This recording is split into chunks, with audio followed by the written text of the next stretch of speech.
Hello,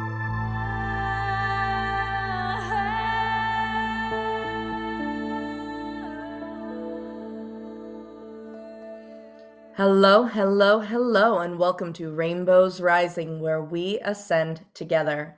I'm your host, Rainbow Raaja, and today I have my good friend Tabetha here.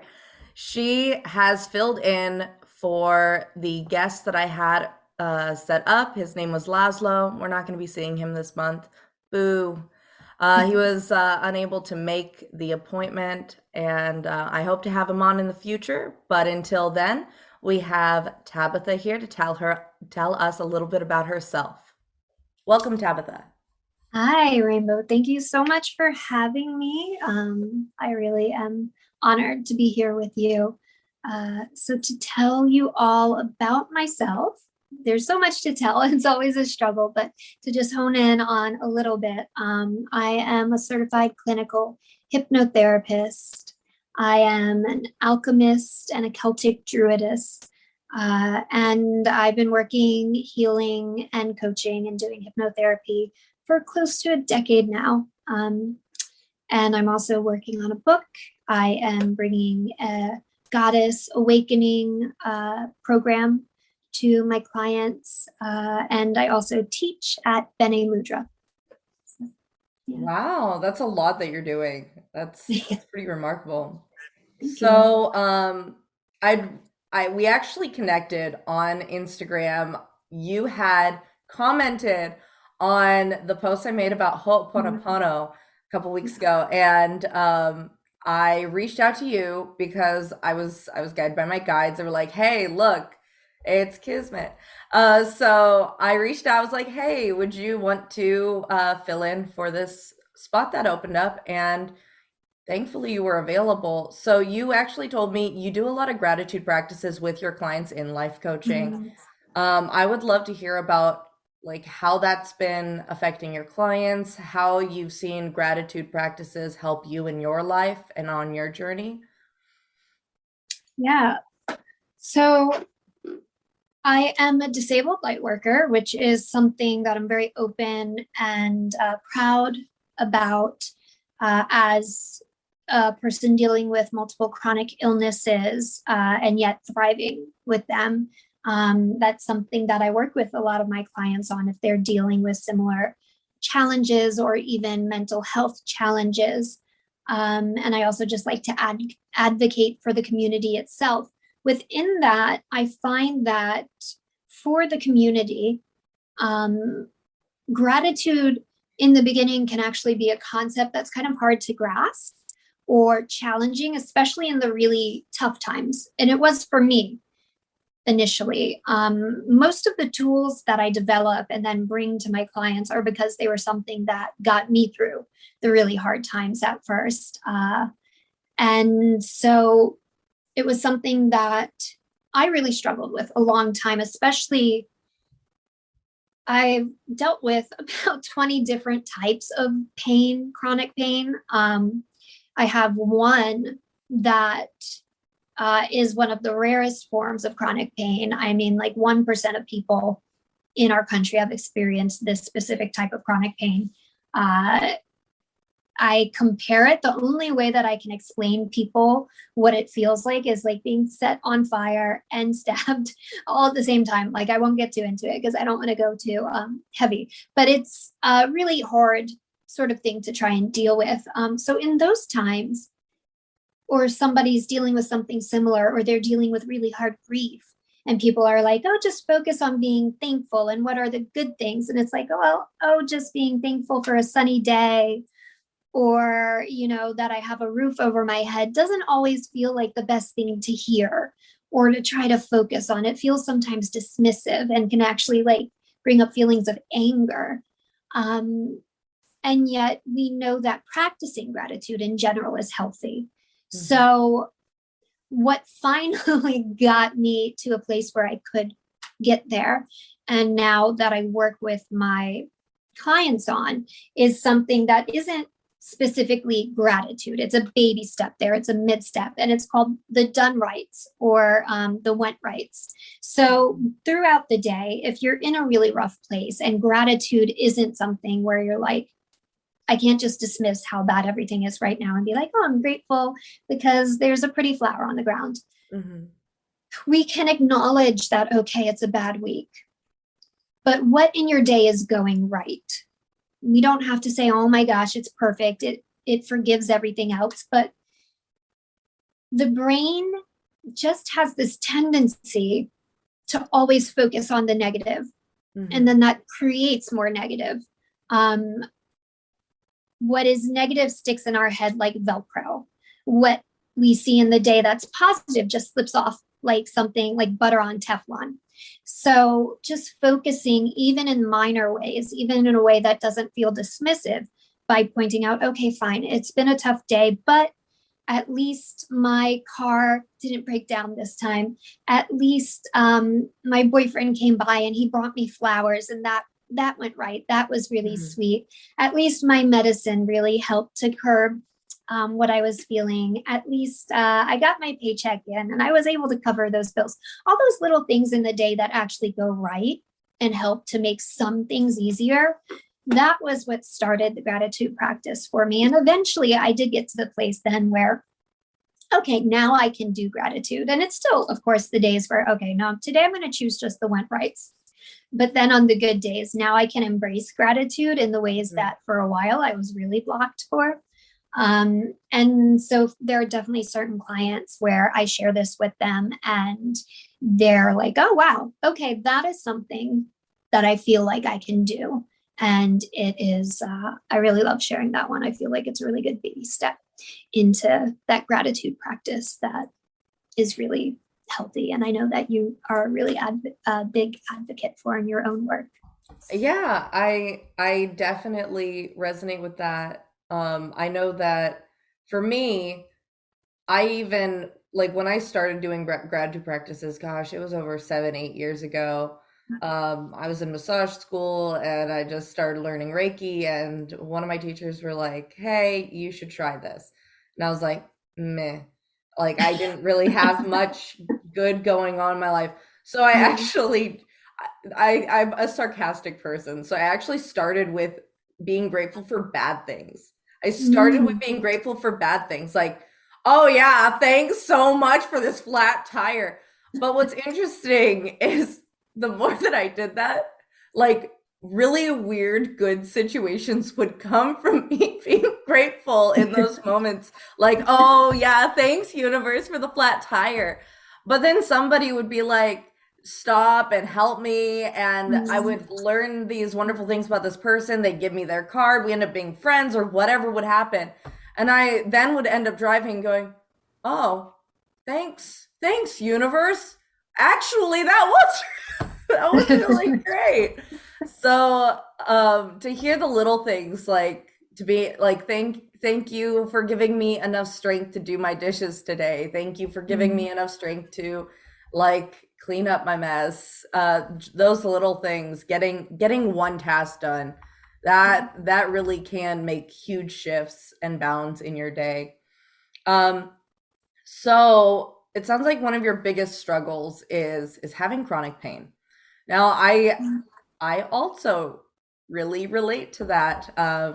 I will have one half of my body feeling so itchy or on fire, as I have the fire one. I know what that one feels like. And my partner, until I got a definite diagnosis on what I had, my partner did not believe me. It was really, really difficult. But I was really grateful because my children were very empathetic.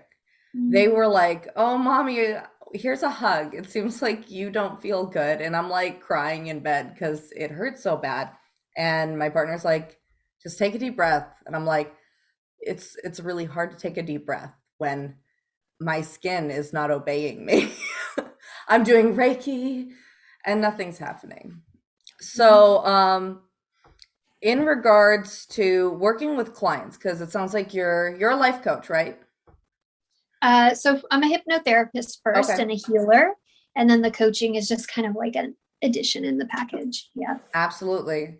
So, well, with working with healing, Mm.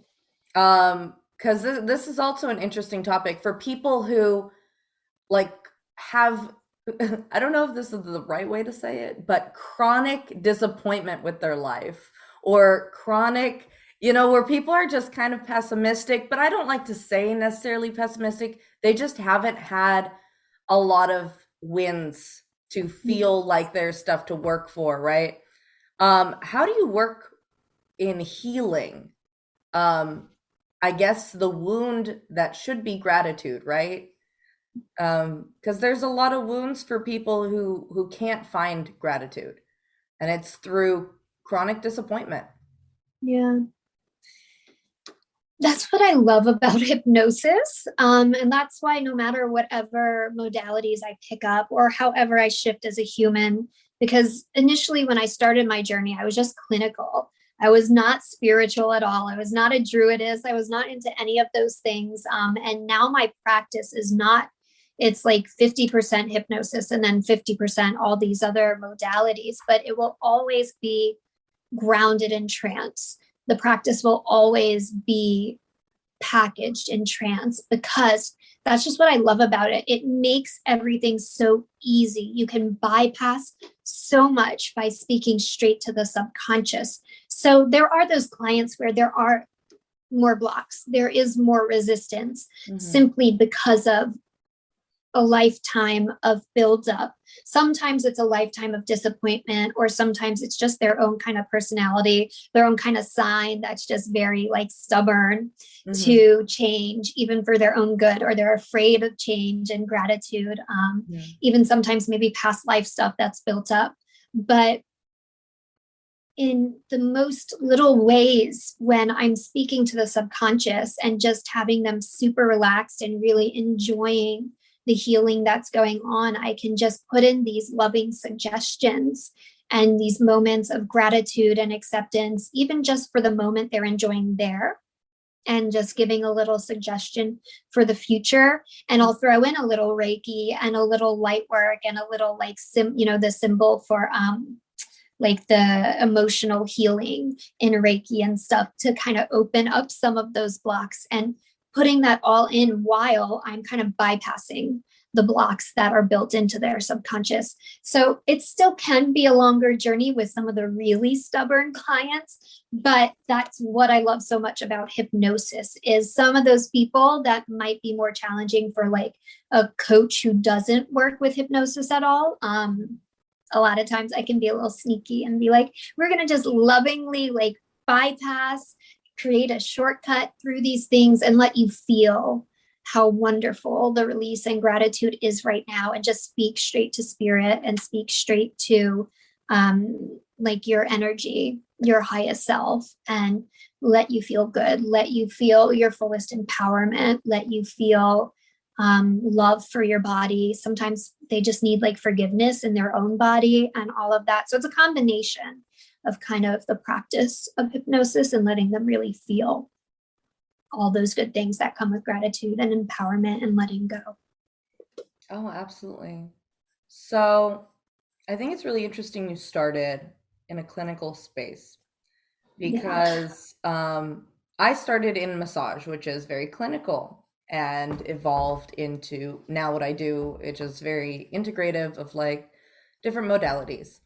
I find that the people who approach their profession from a clinical place and go through the evolution of seeing the transformation of and the unraveling of the universe and what it can be and the potential. Um, I mean, I know I had a lot more gratitude for my journey going Mm. through all that because you really realize just how much there is out there and how little you really truly knew and how little I still know as I move forward. Um, so how what was your journey like moving into what sounds like you started in hypnotherapy and then kind of bridge the gap into these other modalities? Like tell us a little bit Yeah. about your journey into all of this.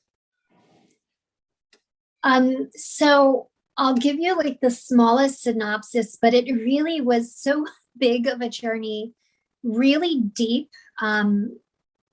and such little baby steps. And I remember every single baby step that took me 1 inch further into kind of the world of magic and woo and taking me out of just the clinical. But I can't share them all with you because we'd be here for 2 hours. But two things happened. One side of it was that I had been raised, while liberal, very religious, and had a big break from that after being in it my whole life.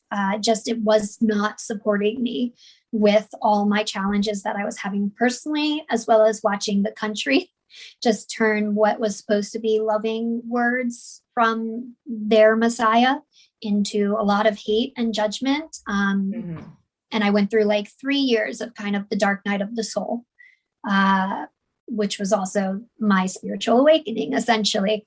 On the other side, with my becoming a hypnotherapist, in the beginning, I was very like, I'm just going to be clinical because I really want everyone to not have this really stereotyped idea about hypnosis, which still exists. People really have no clue what it actually is. They're scared of it. There's a lot of dumb stuff out about hypnosis. And I thought I was going to be the person to kind of like bring it into the world of pure science and undo all of that.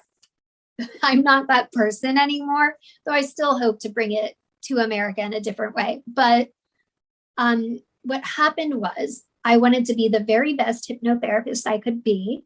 I never really experimented in meditation. And I was like, I can't be the best hypnotherapist if I've never tried the other side of trance. And just like 1 or 2 meditations in, I had such like mind-blowing experiences that I'm not ever the person who's so close-minded that if I have something that presents itself to me, that I'm going to close myself off to it because it's something I don't want to see. And so that was one baby step into like, okay, maybe there's something to this side of the world. And then like the next baby step was meditating with a crystal, which is something I'm going to do later on in the show as my offering. And then again, like I literally had these just visions and learnings coming through to me one after another, almost as if I had done like a psychedelic or something. And so that was mind blowing for me. And just eventually I went into like pagan Celtic culture, which is my roots, my ancestral roots, which offered a support to me as a woman that I had never gotten growing up in the religion that I'd grown up in, which always was just such a male dominated place where the women just always were the supportive figures in the background. And I had been really, even though there are way more strict religious Christian families than the one I was raised in, still my voice was very silenced. If I ever gave an opinion, I was being opinionated. I was speaking over the men.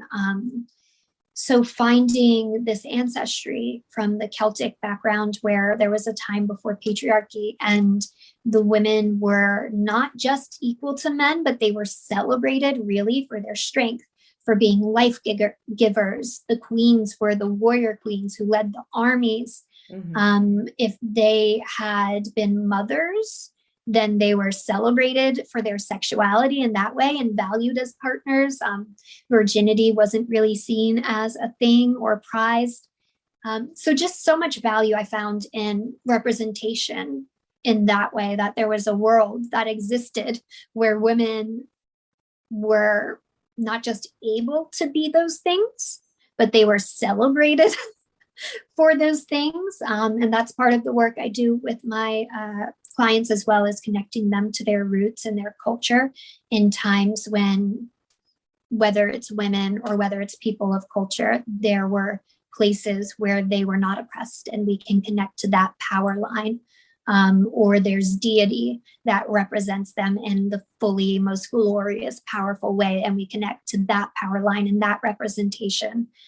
So that was like, in a very small, condensed way, a big spectrum of kind of the journey I went on that really blew that side of my mind open. And there's so much more in that world. I mean, that's what's amazing to me about the world of spirituality or magic, is that you could learn 500 different practices or 500 different areas of study, and there just are endless avenues, endless pockets of culture and spirituality and magic, or different timelines and different other worlds, and they're just so amazing. I could just keep learning, and there are still parts that I'm like, I don't know if I believe in that just yet, but at the same time, I've been proven wrong about so many other things that I never say never. It might be something that I'm still like, but I never will think it's totally wrong anymore, because I'm just a little me, and there's so much out there that it's wondrous and amazing, and I love tapping into that for everyone. So I know that was a lot. I don't know if that No, answered your question. it's fascinating to hear about your Yeah. journey, because really going from, a Christian background, Yeah. and finding your way to your truth, because that's really what spirituality offers us. It offers us a voice, it offers us an identity, and not like a labeling identity, but an identity where we can feel in our own power. Yeah. And it isn't, there's no wrong, there is no right, because it is so individualized, that it all just comes down to, what is your reality? What do you want to be true about yourself? And what are you working through healing?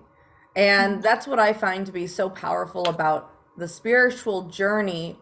And, however people decide to approach it, whether it be an atheist just questioning their place in the universe and their relation to other people and their belief system. I mean, that can be a powerful journey. I started on that journey a long time ago when I didn't believe in anything, and it brought me here. So I mean, it's so interesting how just asking, just having the courage to inquire and to seek the information out. And the cool thing about spirituality, you can't go and quote unquote prove it. It's not something you go and prove to a room of people. It is something you live and experience for yourself.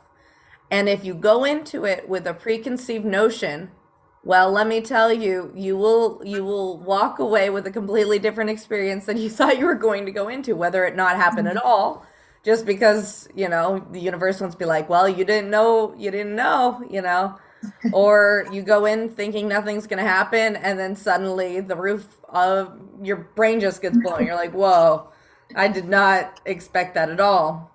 And there's been times in my journey where I would show up to church with a friend.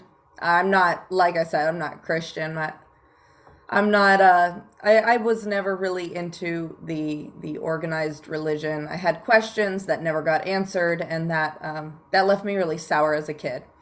But I had a friend who would play guitar for her group, her community. They were a Latino church in California, and they were really, really small. Like, you couldn't fit 100 people into this place. But my friend would go up, and she had her electric guitar. She's playing it. I had zero interest in the sermons, which were not in English, and I didn't understand a word of what was going on. But I can tell you, when she got up there, she's so passionate about music, she lost herself in it. And I saw an angel descend into that room, and I didn't believe in angels. I was like, nope, there's no such thing. I just started crying. I had no reason why. I'm just crying. And of course, the guy saw me, and he made a big thing about it. I was like, no, you don't understand. You're not, it wasn't you. This isn't about you, buddy. Nah. He was so happy. He was like, "Oh yeah, yes, she's doing it." I'm like, "No, you're wrong. No, it's not my friend. My friend is just so good at what she does." But, it's been so incredible for me on my journey, and hearing from clients they're awakening, because I get a lot of clients come to me just for massage, Mm. and then I'm doing massage, and I start to do some other energy work, or I do a lot of activations and light songs, and the weeks following can be really exciting for people or scary, depending on what Mm. you have to work through, right? And I would get clients calling me back months later with just really interesting stories about what they've had to work through, the revelations they've had since our session, and all of the new discoveries they've made about themselves and their belief systems. And it's exciting. It's exciting how this stuff can be so interconnected, interwoven. It really brings people together. It brings people closer to themselves. And I have so much reverence for like the druids, and I'm a little pagan myself. I've always been solo practitioner in my own space. Um, but I wish I had people to group with on that, man, because when I was in a coven for a little bit, and there's just nothing like meeting a group of strong women who have these roots in this ancient culture, and they're singing these old songs in, Gaelic, and they're just Mhm. dancing, and the air changes. Something in the air shifts. It's magic. It's magic. And I legally can't say that in a session, but I'm on a podcast, so I can say it all at once. It's real Yeah, magic. yeah, I agree. So I am a solo practicing druidess. I came into my druidhood during the pandemic, and I like to keep a tiny little bubble. So I will try one of the official groups when things get a little more under control. But you can be a solo practicing druid. It's very, very simple. And all the rituals are just based on guesswork, essentially. But there is also something very, very beautiful about coming together. But I prefer in a lot of ways being a solo practitioner, because I think that's what's so beautiful. And a lot of what you're saying about the spiritual world as opposed to organized religion is that once it gets organized, even in the spiritual world, even when it comes to like covens and stuff like that, that's where like people start pushing their ideas and stuff. But Mm-hmm. if you're just like doing your own thing, and in the spiritual world it's just all about everybody, you can do your own thing. I believe in magic. We might be even believe in the same exact type of magic, but the way I practice might be 100% different from the way you practice, and everybody's cool with that. Mm-hmm. Which from organized religion is a totally, they want to kill each other because this person practices slightly different, and they call it Allah and they call it God, even though it means the same exact thing, but yet they hate each other over it. So that's what I love about the magic world, is we all just do our own thing. And that's why I like to keep it kind of solo a bit, because once you get into groups, then there can get like some weird energies and things. But it's a balance. There is beauty in the kind of coming together and those rituals as well. Well, when I started my shamanic journey, gosh, about I mean, I went through my dark night of the soul when I Mm. was about 10, and that was when I started on this spiritual journey. I was initiated as a shaman when I was 4, uh, with spirit animals and dreams. And I didn't know anything, so I was oblivious until my teens. But I've learned to incorporate these practices from Christian cultures, from even Judaism and Buddhist cultures, and like pagan cultures. Like, there's just so many belief systems, and through my own journey, I have come to realize that they're all like little puzzle pieces. And the puzzle isn't flat. That's kind of why people don't see how they all fit together. It's like sacred geometry puzzle. you have like a tiny object in the middle and then another object around that. And it almost like the pieces have to layer and kind of create this three-dimensional floating Mhm. object thing. That's the best way I can describe it because I've like actually sat down trying to illustrate how everything fits together, and it isn't a flat thing. You can't Mhm. piece it together that way. But everything does have interwoven interconnectivity. Mhm. In fact, in most belief systems, you have the same golden rule. We all know the golden rule: treat others the way you want to be treated. Like, and we say it 1,000 different ways. You know, kindergarten even says it 1,000 different ways. But treat others the way you want to be treated. Treat others with patience and kindness. And that's interwoven into all belief systems. And I find it so intriguing that we all haven't come together yet in celebration, in like so such deep gratitude. Here we are back at gratitude, right? In such deep gratitude for the diversity, for the complexity of it all. If you struggle with learning meditation, the great thing about it is there isn't one way. There's literally 10 million different ways to meditate. Let's say you have ADHD and you can't quiet your mind. That's okay. You can turn on some music and you can draw, and that's meditation. Let's say that you are a fidgeter and you can't sit still, but you really want to quiet your mind. That's okay because you can do mudras. You I can love do movements. like literal light language, different hand signs. You can like there's so much you can do. There's so much. You can do yoga. You can do tai chi. You can do uh qigong if you need somebody to facilitate. What's so great is there's a million hypnotherapists out there And there's all the facilitating apps it. now too. This is so easy. You just download the app. They have all the meditations on YouTube. I'll like send if somebody's not ready to be a client with me because I always want to help everyone just like feel better. So I'll be like, you can go on YouTube and type in this, and there's going to be a million hypnotherapy things for this. Yep. There's so many, and to what you were saying about it being a puzzle, and like there's so many similarities, not just in the golden rule, but in almost every organized religion. There's a Messiah, there's a Mm-hmm. virgin mother. They're almost like the same exact story. It's just different names. But of course, it's going to be a different name because it's a different language that they speak. Hello. Like it would be so easy for them to see how much they have in common if they wanted to. And this is something I've really thought about because for me, my Leo, so I'm a Leo sun, I'm a Libra moon, and then I'm a Taurus rising. So my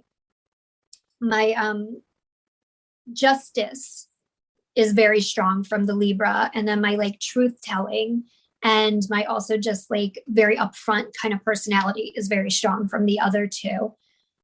And so my it's hard for me to understand sometimes why people can't see like the logic in things, or why it's so hard to just be good and not be horrible to each other or not hurt animals and all this. And so I've spent a lot of time thinking about like why are people like this, or why do they do this? And what I've kind of decided the thing is about why they can't see how much we have in common, or why there is this need to always, no matter what group you look at, there's always someone they have to put below them, right? Mm. It's an immigrant. Or if you are an immigrant who faces their own prejudice, you think maybe you would understand not to do that to others, but then there's always someone who you have to put under. So then it's Your like the child, women, your and then it's the partner, child, the and then animal. that's exactly, and then even the animals, it's always someone. So there's this need to make oneself feel better by putting someone else in the other position, to put them underneath you. You have to put yourself above to feel better. That's how so many others self-soothe. They can't deal with their own pain, so they have to other some other category and put their pain on that person. When meditation is the thing that would teach we're not other. No one is other. We're all one, and would do that soothing. So the more people that can do that and see that connection in such an easy way, and then start that healing for themselves so that they don't have to other and hurt others. I just feel like if it was something that was a practice in every kindergarten room, like Right? imagine how different our country would be in 20 years. Like Yep. every Yep. kindergarten room did that. I'm actually working on I know I told you before we started that I'm working on some public speeches, and I actually Mhm. have a speech where I teach kids about like 6 years old how to start to do these emotional regulation practices. Because, you know, when I'm teaching, it's like, hey, look, you have a superpower. This is your superpower. Um, but to us as practitioners, it's really teaching them emotional regulation through breath work. And I've taught both my children how to do it. And I can't tell you how many times I'm out and about in situations where we're in public and people are like, your children are so quiet and so well behaved. I can tell you, as somebody who has to spend time with my children, they are not quiet, but they are well behaved. And it's not anything that I'm doing differently necessarily. It's that I taught them that when they get angry, when they get frustrated, when they start to feel anxious, when they start to feel buzzy, when their skin starts to crawl, when they want to bite their hair, when they want to bite their nails, when they want to chew on their shirt, what do? They close their eyes for just a second. They're not falling asleep. They're not falling asleep because you have to remind them because they're so scared if they close their eyes, they're going to fall asleep. You're not going to go to sleep. Just close your eyes and breathe.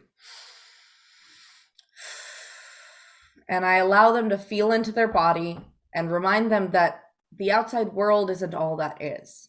And it's so important for us to divert from this external environmental stimulus that we perceive to be all that is. The TV shows and the emotions that others project onto us. And people who are so wrapped up in their social life, their family life, that they can't take a moment and realize that not all, but many people in many of those situations are self-perpetuated.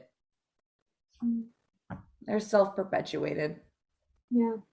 But if you take the time, you step away and you are with yourself and with your heart, feeling that heartbeat, feeling that breath, clearing yourself out.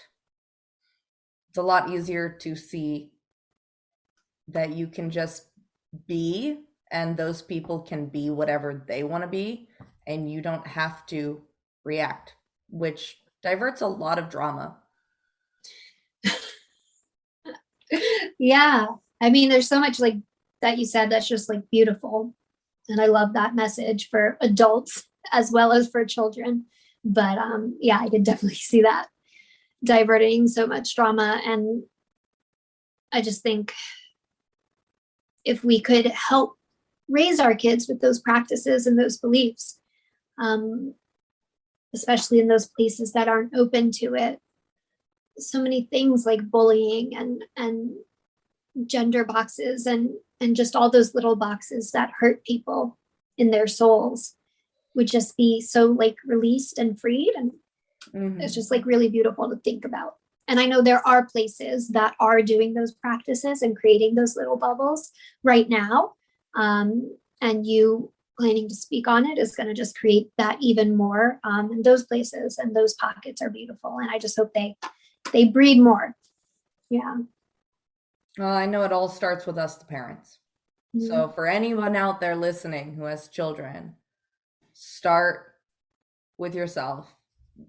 And as hard as it may be to sit with your child bugging you or complaining or crying while you meditate, if you encourage them to join you and you have the patience to realize that even though you set aside 20 minutes, if you just set aside an extra 20 minutes to be patient with them and show them and take them through the steps, it will be a beneficial time management, because in the end, your child will learn how to do it too. And you both will be able to like optimize your time. and they won't be throwing tantrums on your way out the door anymore. And they won't be back talking you because they'll be calm enough to recognize why you're asking them to do certain tasks. And I can tell you, I only have a 6-year-old and a 2-year-old. And it has, like, even my 2-year-old, we still sit and do breathing techniques. You know, she just hit the terrible twos, but I can still get her to stop or to just take a timeout. Not like a timeout, not a bad timeout, but like, hey, do you want to go sit in your room and take some time just to like calm down and then we'll talk in a little bit? It makes all the difference. It really does. Being gentle, letting them know you understand.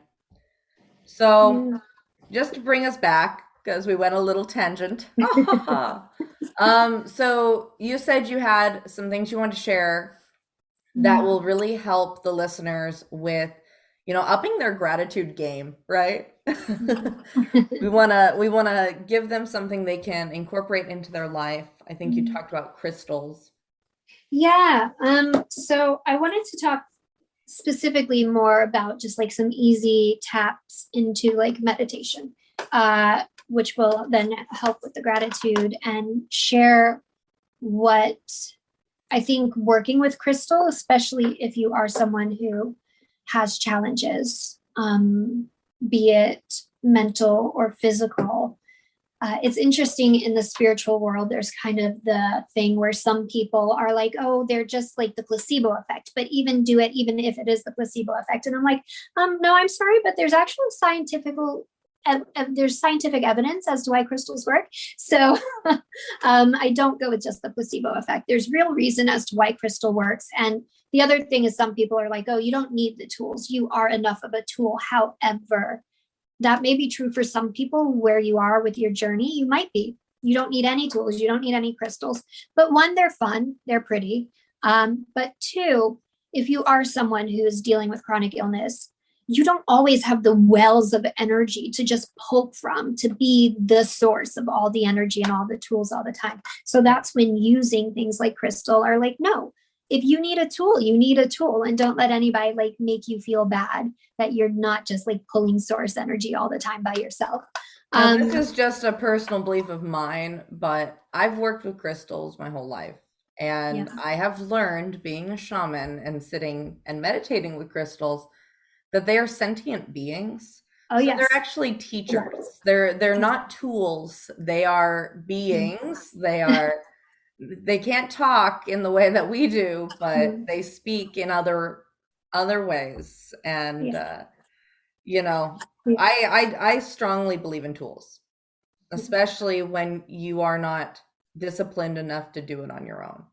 Tools are there for support and to train those muscles that may be a little weak in other areas. Yeah. I definitely believe each crystal has its own spirit and is connected to spirit. So I work with crystal spirit as well. But they also have like, there's so many things about crystal that are just amazing that I love. Before I get into the exercise and the little tidbits about crystal, I did just want to share for people, if you're new to meditating and it's something that you're struggling with, the thing that I tell people all the time is that for 99% of people, even if they're practiced yogis, they've been doing it all the time, you're actually not 100% silent in your mind the whole time. That's actually quite a very hard state to achieve and maintain 100% of the time. And I think that's one of the biggest misconceptions out there. Even for people without ADHD, you're going to have thoughts that come and go. And so I know so many people give up because they're like, I can't silence my mind. But you're never going to silence it completely. If you're able to sit there and get 5 seconds of silence every like minute or two, that's an amazing feat. You should be proud of that. So don't give up. The point is just to allow the thoughts to kind of drift past and then recenter on whatever your focus is. If you're focusing on breath, allow the thought once you notice, oh, I'm thinking of my grocery list or I'm thinking of my to-do list. Oh, no, I want to focus on breath. I'm not going to judge myself. I'm just going to come back. Or if you have a mantra, the same thing, come back to your mantra. Or like you suggested, Rainbow, going back to music is a great tool. Having on like some really vibey, you can even pull up like Reiki music on YouTube, and then you're getting like the extra juju with that. So I just love to share that with people, is that that's a really big misconception. So don't give up if you can't silence the mind. The only people I know who like fully have no thoughts, those are like monk level. They've been doing it for like 20 years now. I'm a hypnotherapist for 10 years. I meditate regularly, and the times that I can get like a minute of silence is still like every 2 months. So, and scientifically, like studies have shown whether someone's doing meditation and they're thinking all throughout, or they have like a lot of silence, they're still getting the benefits either way. So I just wanted to share that first. Secondly, so I wanted to give a few of the reasons why crystal is really so powerful in helping with meditation or just having it energetically at your being. And then we're going to do a super quick meditation with crystal, which was the first meditation I did with crystal and is still like the most powerful and easiest technique I use when meditating with crystal, that I love to share with people because it's so easy and fun and effective. So first, on the science side of why I'm like, no, it's not just placebo, it actually works, is that quartz crystals, which are mostly the ones that are like sparkly and clear looking, are having what is known as a piezoelectric effect, which is that they can transfer energy between two things. That's why they were used in like the first elements of technology, radios, clocks, and they're still used in computers and all sorts of things today because they have a really amazing ability to transfer electricity. We ourselves all have a electric field around us. There's, again, science proving that it's not just a woo thing. So different crystals all have their own different electric kind of structured output. And you can even ask crystal spirit to kind of assist you with what energy you're wanting to kind of charge into your body. But the reason why it works so strongly, especially with the quartz ones, is because of their ability to transfer and charge that energy, so to speak. That's on the science side. Then you also have that they're connected in so many ways. They have a really strong spirit connection, but they're also of the earth so strongly. It's something like 75% of the earth's inner crust is made of quartz crystal. And there's also like new changing science that the core itself of the whole earth, which we once thought was lava, is now likely quartz crystal. We have many crystals in our brains. We have many crystals in our ears. So there's crystal in the earth. There's crystals in us. And so when you're working and holding crystal, especially again, if you have chronic illness or something that's preventing you from really getting out and connecting with the mother a lot, it's a really effective tool to bring her energy in to kind of reset that energetic connection, which we were meant to always have. We were not meant to like live in concrete buildings and be separate from each other and separate from nature. And that's part of kind of the chronic health condition happening with everyone, is that separation. So another part of why crystal is such an effective healing tool is it's connecting us energetically with spirit and with the mother and her healing powers. So as you can probably tell, that's a topic I could speak on for a long time, but I just wanted to share like two of the really powerful points to crystal. So now the meditation, unless you want to bring up anything else, Rainbow, before I start the actual meditation. No, go right ahead. Okay, cool. So if you guys are listening and you have like a nearby crystal you want to grab, then you can go ahead and grab it, or you can just listen and I'll kind of share my crystal vibes with you. And it's super easy to remember. So if you don't have a crystal now, you can always grab it again and do it later. So we're going to do it. I'm going to kind of give you the run by and then we're going to do it together. So essentially it's so simple. You're just going to hold a crystal one that hopefully you vibe really well with. And start breathing easily. And when you feel relaxed, you're going to kind of put your energy into the crystal. Just visualize that your energy is going into the crystal. And then after you feel that, then you'll ask the crystal to send its energy to you. And that's the entirety of it. We'll do it together, but that's the entire meditation. And usually when you do this, you'll find you just feel amazing and you get a lot of messaging coming through. So I just can't wait for you guys to have this experience now, but also when you try it on your own. Okay, so we're just going to take a nice deep breath in and out, allowing your weight to kind of settle into wherever you're seated, feeling into your body first, letting your energy come into your arms and your legs. We often live so much in our heads, so we're just letting that energy come down as we settle into our breath and into our seats. Just continuing to breathe deeply and easily, relaxing more and more as we feel that connection now between ourselves and the crystal that we hold in our hand.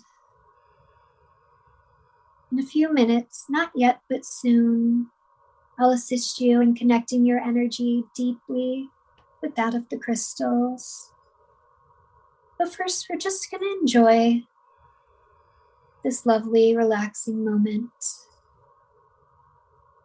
Enjoying being here, present in our body, being here with the breath. We're just going to take another deep breath in and letting it out for a count of 3. Good. I'd like you to imagine yourself on a lovely, gently sloping hill. And there's trees all around you. And this hill is just a few feet down, and it has 3 stairs carved into its side. 3 stone stairs. And I'm going to count down from 3 to 0. When I do, you'll take 1 step down each stair, taking you deeper and deeper into beautiful relaxation. Taking that first step down now, feeling so wonderful, at peace, and relaxed. 2, stepping down deeper and deeper and deeper now. 3, way down now. Taking that final step down off of that hillside. So deeply relaxed now. Good. Just continuing to breathe deeply and easily. You can still just see those trees around you. Maybe there's a warm breeze on your face. And you could just enjoy this little vacation, but we're going to bring our bodily awareness now back to our hand and the crystal we're holding. We're going to take one more nice deep breath in and deep breath out. And I'd like you to just imagine, sense, or feel that you're sending your awareness and your energy deep inside this crystal now that you're holding. You might see that energy going from the area of the middle of your forehead or somewhere similar, almost like a little energetic funnel from you to the crystal. Just sending your energy and presence safely and deeply into this crystal now. As you relax deeper and deeper.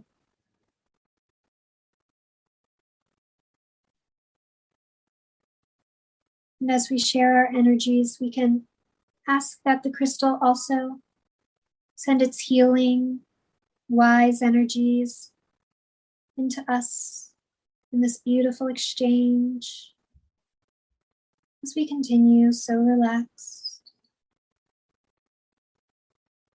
And perhaps in your mind's eye, you see what the inside of this crystal looks like. Or perhaps you're just in a moment of silence and peace. Or maybe you're even hearing wisdoms or getting pictures and lessons from this wise, beautiful crystal. We don't try to control it. We just let it happen as we continue to breathe deeply and easily, allowing our energies to exchange, allowing our spirit to just be held within this crystal now.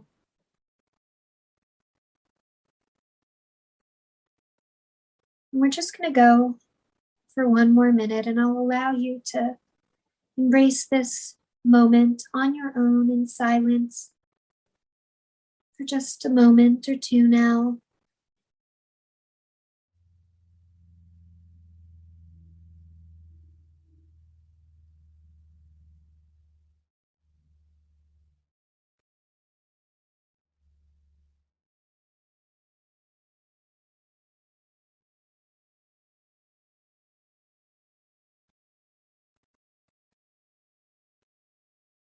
Perhaps you feel a gentle tug along your third eye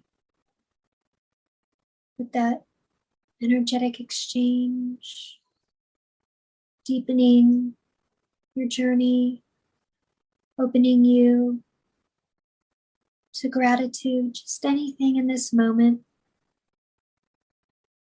that you're feeling thankful for, be it something big or even just something small. And maybe you can even just ask Crystal if it has any message for you in this last little moment.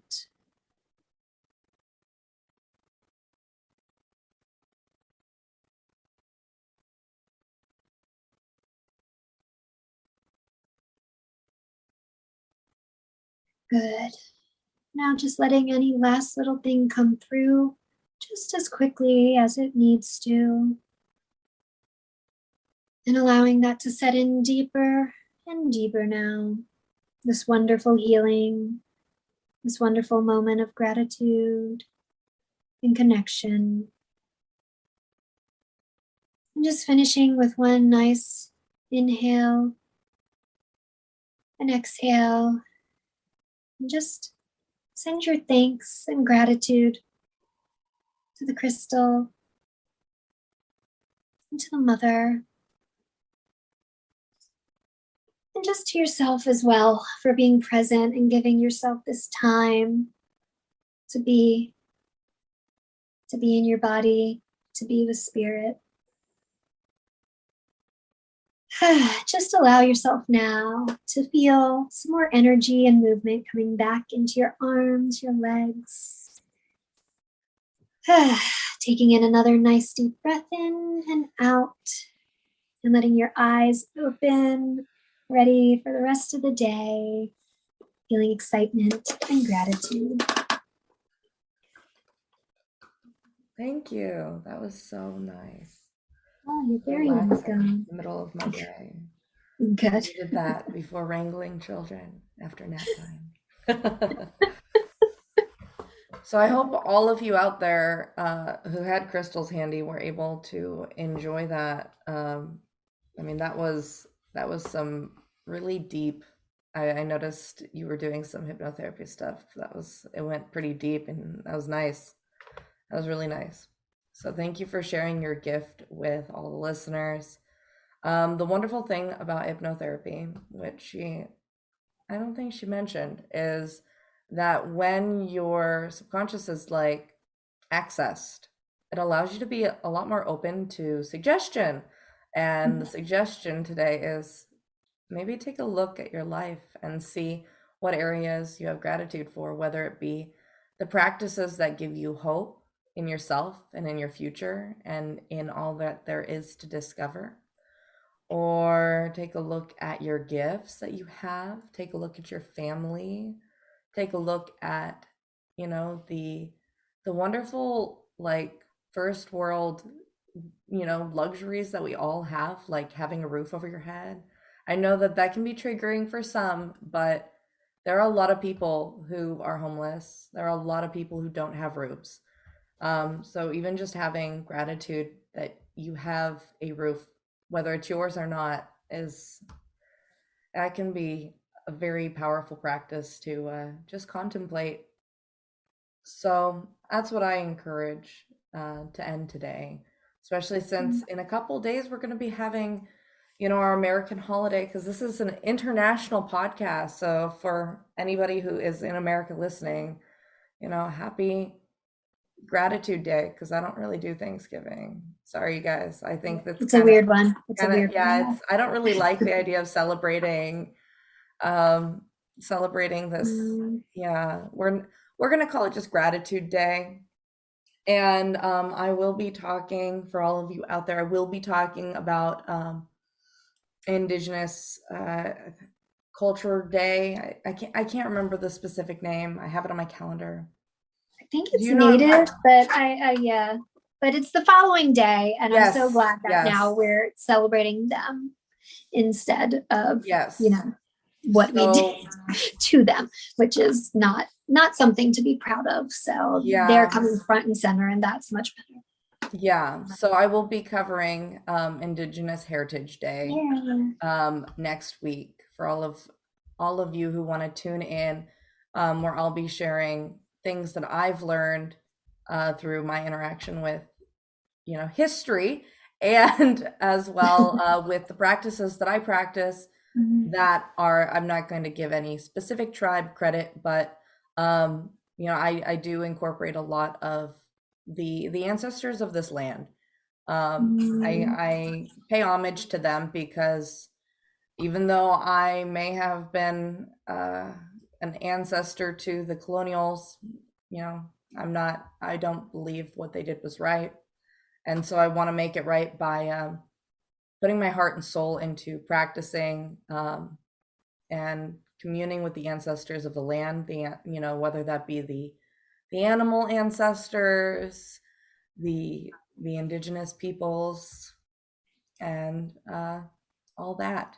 But My stepsister and my nieces are my stepsister, or not my stepsister, sorry, my half sister is 2/3 native, and then my nieces are part native. So, but they're not like living in the culture very much. Although I keep kind of trying to nudge her into like how beautiful her culture is, and to try and like celebrate it a little bit. But I'm proud of her culture for her, and I love that you celebrate the ancestors of land, because that's a part of the Celtic practice, and the Druid practice is like yeah, ancestors of land and everything. So I love that. I do a lot of work. I have, if you go back and listen to some of the episodes, I bring in my ancestors. They talk with Yeah. the people. But thank you so much for joining us today, Yes. Tabetha, and for on such short notice. You really did me a solid. You really helped me out today. I hope the listeners got a lot out of um, this incredible interview, because really we talked about a lot of things, and I know that even though these seemed to be off topic parts and pieces, that I have a lot of gratitude, because we talked about having this gratitude through illness, through Mm. struggle. Then we talked about our belief systems, which I know have given me so much hope, that have put perspective on my own life and really changed my very pessimistic view of society and the world, and helped me find gratitude for the little things.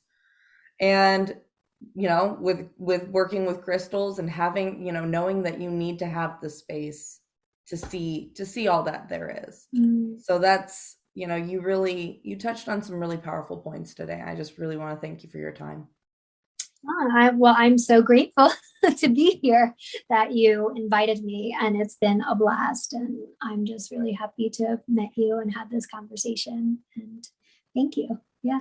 Absolutely. So why don't you go ahead and let everyone know where they can find you if they have any questions, or if they're interested in, working in the hypnotherapy or one-on-one with you, where can they find you?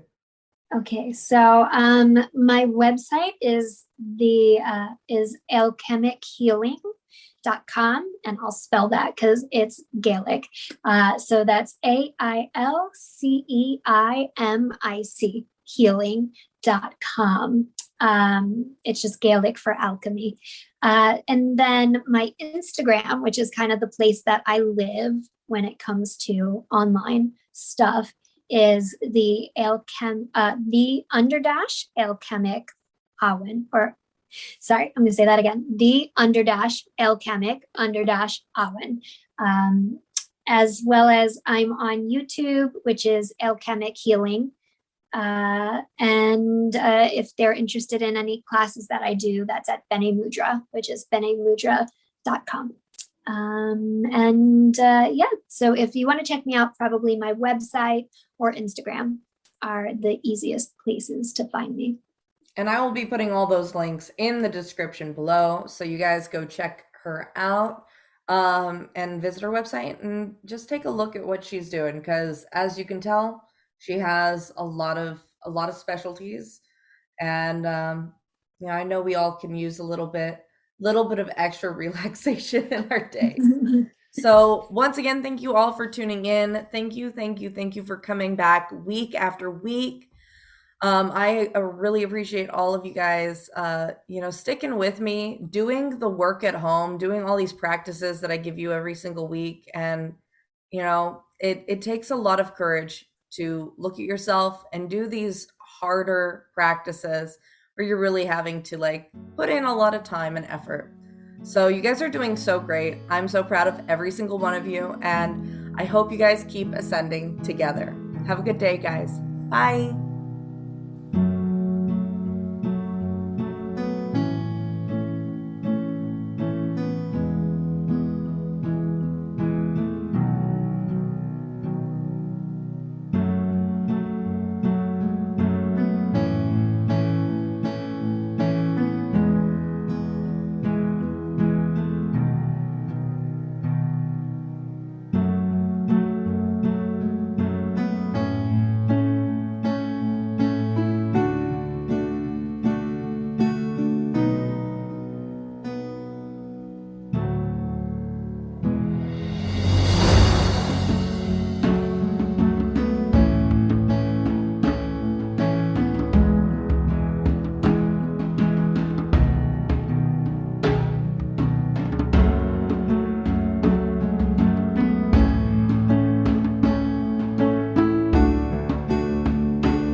Are you ready to ascend to the next level?